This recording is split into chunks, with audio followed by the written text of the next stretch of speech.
My girlfriend can reverse time, but the side effect is that every time she uses it, she loses 1 day of her life. She thought I didn't know about this. To save her childhood friend, she used her ability 999 times, even killing me 99 times in the process.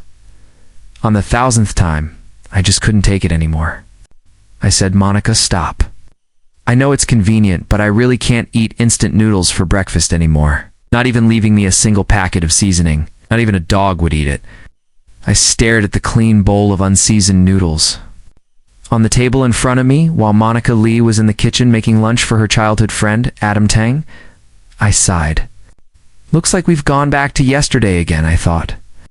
This was already the 1000th time, nearly 3 years of the same day over and over, all because Monica wanted to save Adam. Adam would die in an accident that night. Monica had a power ordinary people couldn't even imagine. Time reversal. She had tried 999 times to save him and failed every single time. Many times, she even died herself. But no matter what, even if she was seconds away from death, she could reverse time and go back to the previous day. At first, I tried to stop her without letting her know I was aware, because I didn't know what the consequences might be. Her actions would change slightly each time, so I experimented with different approaches, arguing, pretending to be sick, even calling the police, but nothing stopped her from running out to save him. The worst was when I tried too hard to stop her. Once she stabbed me to death with a fruit knife, leaving me to bleed out on the floor. For several cycles after that, she found it too troublesome to deal with me, so she would just kill me immediately after reversing time and then go on her way. In total, she had killed me 99 times without hesitation, because she knew I wouldn't stay dead. If I died, she could just reverse time. I'd be alive again. But what she didn't know was that, unlike everyone else, I kept my memories after each reversal. Because of that, I never dared to let her know the truth. She found out who knew maybe she'd kill me every single time. Every time before Adam died, Monica would hold him and say the exact same words, 999 times over. "Adam, don't worry. Even if you die, I will definitely save you." And then the endless cycle would begin again. For 3 years, I had to watch their deep connection play out. It was like they were the real lovers, and I was just a bystander in their story. I was exhausted. I wanted to move on, to live a life that wasn't just a single day repeated endlessly. My love for Monica had worn away with each reversal, so today, I decided to do something different. After finishing lunch, Monica packed it up and came into the living room. She said the same words I'd heard countless times. "I have something important tonight. I won't be back. Take care of yourself." She was about to leave when she brushed past the water dispenser and accidentally knocked over a glass. Before it could hit the floor, I tossed a cushion from the sofa and caught it. She looked at me in surprise. I didn't say a word. I just stood, took the car keys from the TV cabinet, grabbed an umbrella from the balcony, and handed them to her. She looked at me in confusion. "What is this?" Before she could finish, I cut in with a smile. "Aren't you going to drive later? The forecast said it might rain, so take the umbrella." Her expression shifted, complicated, as if she wanted to say something, but in the end she only said, "I'll try to come back early tonight and make you a good meal." I nodded. Watching her hurry away, I sighed again. The truth was, I hadn't actually checked the weather forecast. Monica had a sharp memory and never forgot anything. In all 999 time reversals, she had never once forgotten to take the umbrella and car keys, but this time I handed them to her in advance. She didn't notice anything unusual. She was always thinking about Adam, maybe. Our love had been a mistake from the very beginning. 5 years ago, she used her time reversal ability to save my life. That day, a few of my college classmates and I had gone swimming in the river. Midway through, a sudden flood hit, and I got a cramp in my leg. My classmates were too far away to reach me. Just when I was about to sink under the water, Monica appeared, jumping in from the shore. But it was already too late. As I was about to be swallowed by the river, I heard her faint. voice, "Don't be afraid, I will save you." At the time, I thought she was only trying to comfort me, to keep me from giving up, but I had no strength left. Unexpectedly, when I opened my eyes again, I found myself back at the moment when my classmates and I were just leaving the school gate. Still dazed, I thought it was all just a dream until a figure suddenly blocked my view. Monica stood there with her hands on her hips, looking annoyed. "You are not allowed to go swimming by the river. It will be very dangerous there today." I was completely stunned. My classmates didn't even know who she was, and we got into a heated argument, accusing her of meddling in our business. But even though my mind was still trying to make sense of everything, something deep down told me she had saved me, so I canceled the swimming trip and promised my classmates I'd treat them to a meal next time. They didn't blame me. That evening, the news reported a sudden flood. The river had risen more than a meter. I realized then it wasn't a dream. Monica really had reversed time. We went to the same university, and that night I found her and thanked her. She patted my shoulder with a smile. "I told you I'd save you, and I meant it." I understood what she meant. Only she thought I didn't know. Gradually I fell in love with her and began pursuing her. Everything went smoothly. We ended up together.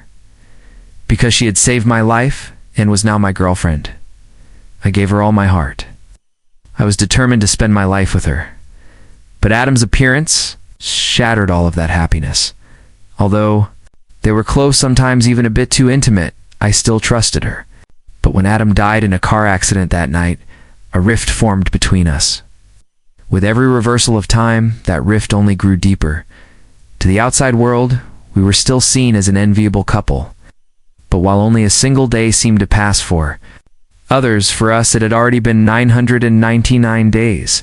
In those 999 days, because of Adam, I had been scolded, dumped, and even killed by her. My heart had died long before this endless cycle ever stopped. I checked the time, there were still a few hours left. I finished my bread and milk. Having eaten the same breakfast 999 times, it no longer had any taste. After eating, I went about my usual routine, tidying up the house. Then I packed my belongings, leaving behind only a single photo frame of Monica and me. It was taken on our 3rd anniversary. She had her arms around me, her head resting on my shoulder, smiling so brightly. Remembered what she told me that day. "With me here, you'll always be safe. No danger will ever come to you." I had joked, "What if you're the one bringing the danger?" She laughed and said, half teasing, "I can reverse time. I can fix any mistake I make. I saved you once, I can save you for a lifetime." I hugged her, smiling. "All right then, I'll protect you forever, so you can save me for a lifetime." Ow. Looking back now, I realize promises made during the honeymoon phase aren't worth taking too seriously. When she stabbed me again and again just to save Adam, I knew our relationship was over. Maybe her power really could fix any mistake she made, but that was only for others. It's never for me. If I were like any ordinary person, oblivious to the truth, perhaps I would still love her. But in a way, I'm thankful. Otherwise, I might have been kept in the dark for my entire life. I took the photo out of the frame, tore it in half, and placed her half back inside. I erased the last trace of myself from this home. Finally, I lay on the sofa, quietly savoring the fading scent of Monica in the air. I didn't want to fall into the endless loop again. This time, I was going to help Monica. She had saved me once. I would help her save her childhood friend, just once, to repay that debt. And in doing so, I could finally free myself. 3 hours later, I grabbed my suitcase and headed to the garage. I drove straight to Adam's company building. Monica was there, pacing anxiously at the entrance. Today, Adam's phone would be off. No one could reach him. When he arrived and stepped out of his car, it would explode immediately.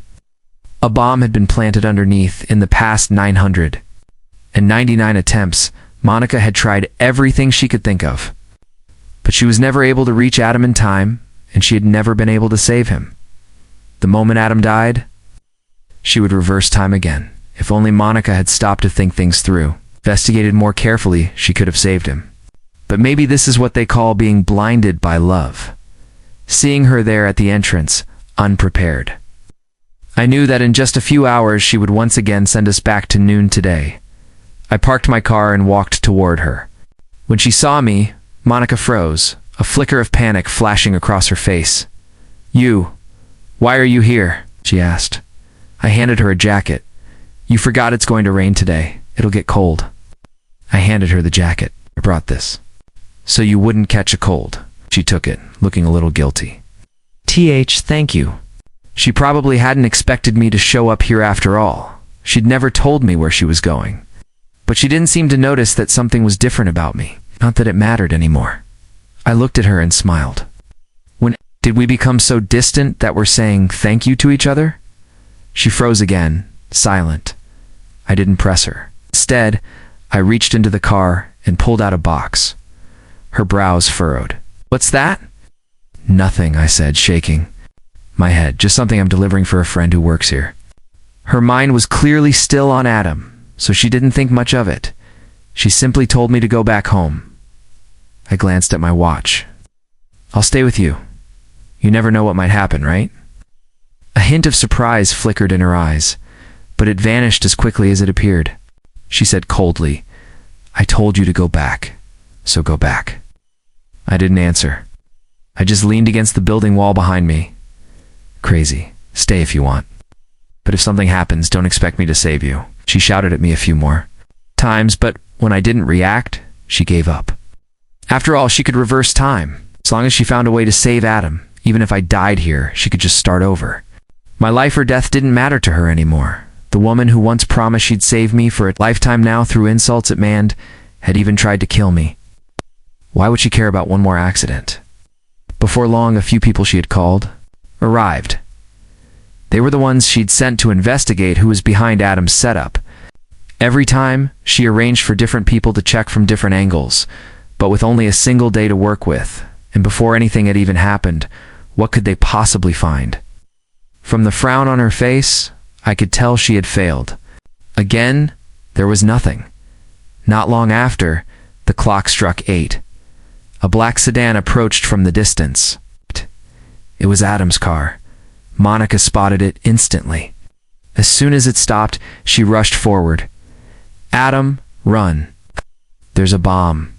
Adam frowned in confusion as he stepped out of the car.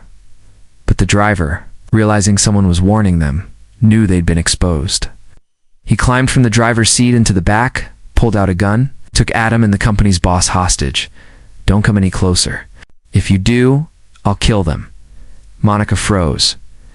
The company's security and bodyguards, seeing their boss in danger, quickly surrounded the scene. "Don't hurt him," Monica shouted anxiously. "I can give you money whatever you want." Hijacker sneered. "Anything? Then strip down. Let me see." Monica hesitated for only a moment before beginning to undress. She wasn't afraid of public humiliation. She could start over as many times as she needed. Once she found a way to save Adam, nothing else mattered. This scene had already played out countless times. Every time, once Monica started taking off her clothes, the hijacker demanded even more outrageous things, and she obeyed without question. She had trapped herself in a dead end, convinced that this was the only way to save Adam, never considering another approach, to go to such lengths for one person. I didn't know whether to admire her or despise her. Wanting to save someone isn't wrong. If it's truly to save someone, I don't think there's anything wrong with reversing time. But the way she tried to save him was by hurting me. She saved Adam 999 times, and hurt me 999 times. If she had told me from the beginning, would I have just stood by and let her watch a life slip away in front of her? After all this, I finally understood, deep in her heart, I was truly worthless to her. I opened the box, then walked straight to Monica, who was already starting to take off her clothes.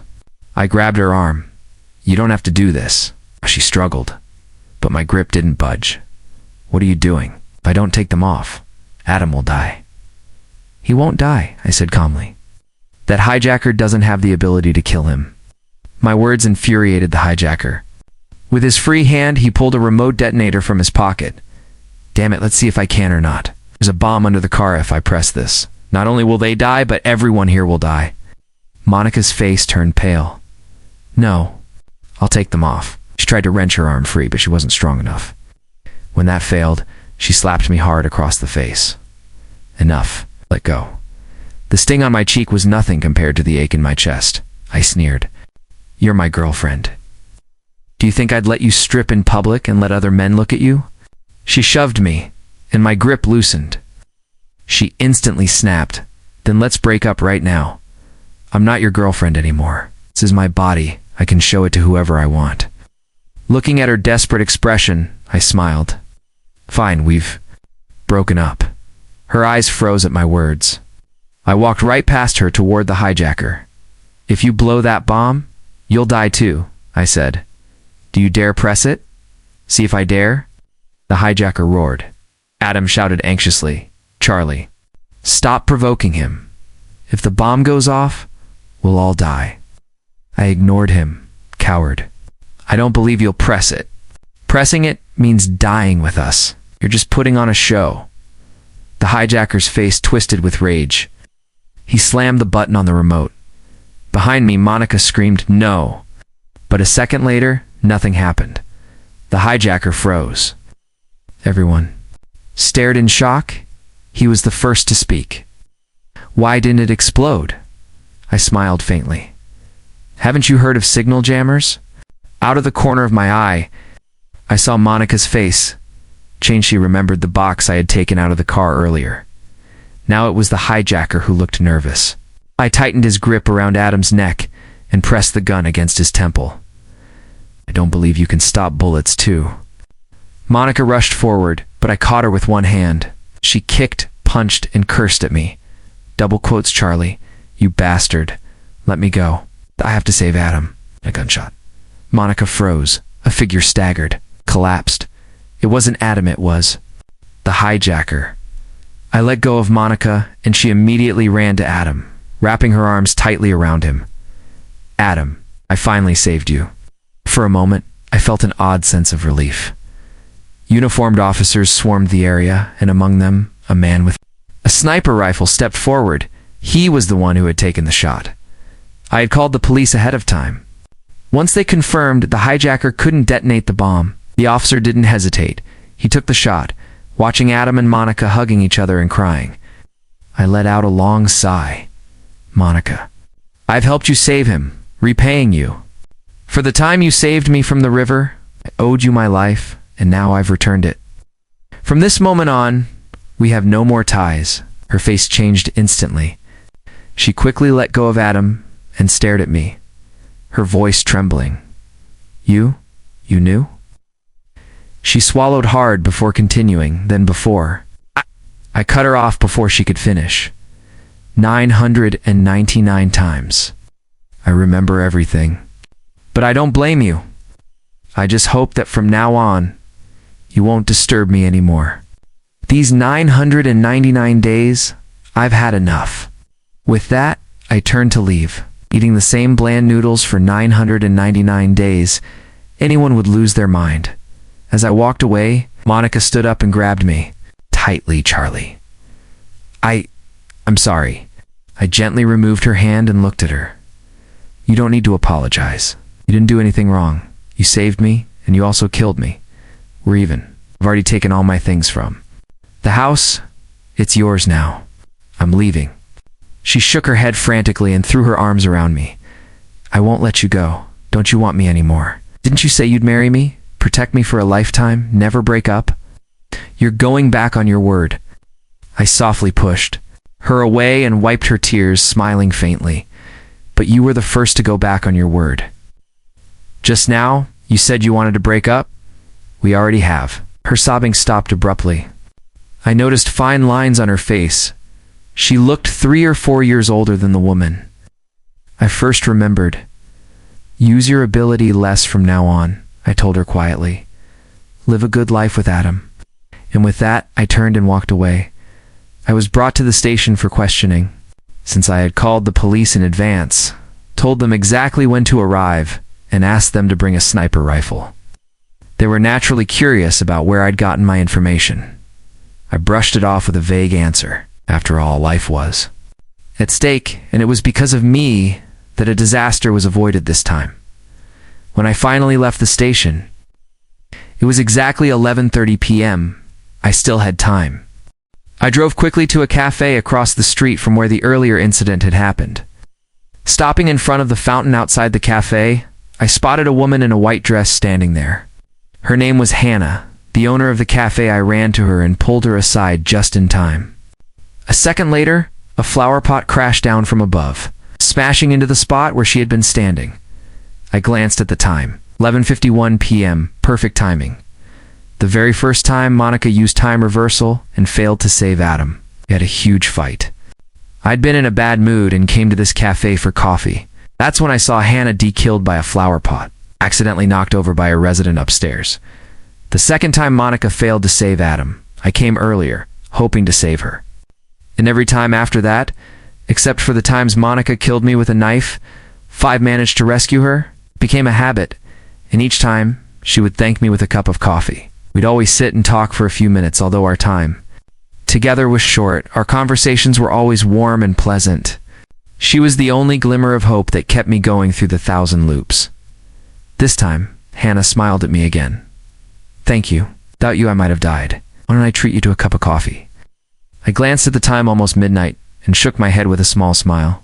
No need, maybe next time. After all, eating instant noodles in the morning and drinking coffee at noon every single day. Even with nerves of steel, I can't take it anymore. In the back of my mind, I was still worried. If Monica activated the time reversal again, we might go back to this afternoon after 12. Hannah didn't say anything. She simply turned back into the shop and a few minutes later returned with a cup of juice. Drink it. It's the last one for today. Since she brought it, I didn't refuse. But I wasn't in the mood to drink. My eyes stayed fixed on the second hand of my watch. 11:59 p.m. Hannah leaned over, curious. What are you looking at? As the second hand crept closer to 12, my heart started pounding. If time went back again, what would I do? I was so tired to my bones. I looked at Hannah and said quietly, if I come back next time, remember to get me a Coke. I like Coke. She blinked, not understanding. She really didn't understand. But she still smiled and nodded. Although we don't have Coke in the shop, I'll get it for you next time. With ice. With ice, I repeated. Just as the words left my mouth, the clock struck midnight. My heart raced 1 second, 2, 3. Hannah saw me standing there, lost in thought, and playfully pinched my cheek from behind. What's wrong with you? I snapped out of it. Nothing around me had changed. Relief flooded me, and I couldn't stop the excitement from bubbling up inside. As long as the day had passed midnight, time reversal wouldn't work anymore. It could only go back to the same day. Monica had mentioned that once during one of her reversals. Even if she used it again now, it would only revert to today, and she had no reason to anymore. Adam was already safe. I happily gulped down the juice in my hand. It tasted sweet, far sweeter than coffee. Today would finally not come again. In my excitement, I grabbed Hannah's shoulders and laughed. I'm not coming back. Not coming back again. Hannah frowned. Why? Is it because you can't stand me? Or my shop? Or is the juice bad? I froze for a moment, then smiled apologetically. No, not that kind of not coming back. It's hard to explain. Anyway, I'll still come to your shop often, just no more coffee. I'm sick of it. I want Coke, with ice. Only then did Hannah smile again. But my happiness didn't last more than a few minutes before a voice came from behind me. Charlie, can we talk? I froze at the sound. Slowly I turned. Monica stood there looking utterly broken. Her hair was a mess, her expression desperate. I shook my head. No, we have no relationship anymore. You should leave. I've repaid the debt of you saving my life. Her eyes were red as she stared at me. Charlie, I have always loved you. I saved Adam because we grew up together. He's like my brother, I sighed. Then why didn't you discuss it with me from the beginning? Do you think I wouldn't help you? What reason would I have to stop you from saving a life? After so many years together, don't you know what kind of person I am? Would I stop you from helping someone? Did I not tell you that I trust you? My voice hardened. But what did you do? Treated me with harsh words again and again. And you even killed me. Monica's tears fell faster. Charlie, I'm sorry. I'm really, really sorry. I was wrong. Will you forgive me? Let's start over. I took a deep breath. You don't need my forgiveness. Just go. Monica shook her head and stepped toward me, trying to hug me, but I moved away. Charlie, I love you. You're the only one I'll ever love in this life. I don't want to leave you. Suddenly, someone grabbed my hand. Hannah was holding my arm, smiling politely at Monica. It's not good to cling on. Please don't harass my boyfriend, okay? Monica froze for a moment, then glared at her. Charlie, is this the woman you saved countless times? Now, just one day later, you're together? I nodded without denying it. Right now, the best thing was to let Hannah pretend to be my girlfriend so Monica would give up. In your eyes, it's only been a day, I said. But for me, it's been a full 1,000 days. 1,000 days is enough to kill my love for you and make me fall in love with someone else. Even if you use your ability again, it'll only start from the moment I'm with Hannah today. Monica laughed loudly, almost maniacally. Ha, Charlie, do you really think you know me? A chill ran through me, unease prickling my skin. You're mine, she said, her voice low and cold. Always mine. If you won't be with me, you won't be with anyone else. Now that you know this woman, you can find her in the near future. But what about 3 years ago? 5 years ago? Or even over 10 years ago?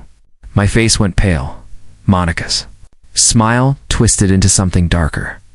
I have one chance to go back to any timeline, but it comes at a great cost. If I go back 10 years and change the path, I could tell that woman beside you to never come here, or even kill her. Would you do then? You wouldn't dare? I shouted instantly, ha ha ha, watch me. Monica's body began to radiate a blinding white light. Her hair turned completely white before my eyes, and her skin wrinkled rapidly as she aged. I was stunned, heart racing. I grabbed Hannah, my mind scrambling to think, where was I 10 years ago? Desperately, I shouted, if you remember, come to 36 Chin Street, Tian City, Jiangnan, before I could finish. The light swallowed everything. When I opened my eyes again, the world was tinted gold by the setting sun. Dusk. I looked around. Everything was both familiar and strange. I checked myself and felt a lump in my throat. In my pocket was an old-fashioned mobile phone. The date on its screen made my breath quicken. I was back 10 years ago. High school. My school uniform clung to me, the summer heat thick in the air. This was the summer after my college entrance. Exams. The streets of the town I grew up in. That insane woman Monica. She had really dragged us back a full decade. It took me days to accept the truth. And now, I had no contact with Hannah. No idea where she might be. If Monica wanted to find her and harm her. That's when I saw her Anne. Elderly woman, white-haired, stooped over a cane. She looked at least 70 or 80. She looked familiar. It was Monica. Old Monica. She hobbled toward me, bent and frail, and looked up with difficulty. Charlie, do you regret it? You rejected me, and now you won't have that woman either. I clenched my fists. I wanted to punch her, but in her state, one punch might kill her, so I held myself back. Monica, you've successfully made me hate you. She trembled, leaning against the wall, as her cane slipped from her hand and clattered to the ground. Hi, Ro, I'm sorry. I just love you too much. I have a way to go back. But only if you agree to be with me again. Then I can use that ability again. Enough. I roared, my fist stopping just an inch from her face. If it weren't for your current state, I'd have punched you already. Startled, Monica, already unsteady, lost her balance and began to fall to the side. A figure appeared from nowhere, catching her before she hit the ground. Thank you. Monica started to say, but froze when she saw who it was. Why is it you? I froze too. It was Hannah. After helping Monica stand, Hannah released her grip and turned to me with a small smile. Hi. You're not the only one in this world who can resist superpowers. Her words lit a spark of pure relief in me. My mind flashed back to all the times I'd saved her. Every single time, she would offer me a cup of coffee. Until the second or two last time, when I'd finished my coffee and joked to her, turns out drinking too much coffee gets boring. Fruit juice is better. And then, the last time, she'd brought me juice. Back then, I'd been too caught up in the time reversal mess to think about it. Without another word, I rushed forward and hugged Hannah tightly. After a while, I let go. She smiled. I just graduated from high school this year. How about you? I grinned. What a coincidence, so did I. Wait. Why don't we apply to the same university? We both said at almost the exact same time. We looked at each other and burst into laughter. I bent down, picked up a stick from the ground, and handed it to the trembling Monica. Old lady, at your age, you should stay home more. If it weren't for kind young people like us, you wouldn't even have someone to pick up your cane. Ha ha ha. Then I took Hannah's hand, and we ran together toward the setting sun, the golden light spilling across the road. How about a graduation end trip? Sure, where to let's go to your cafe 10 years from now. Great, sounds perfect.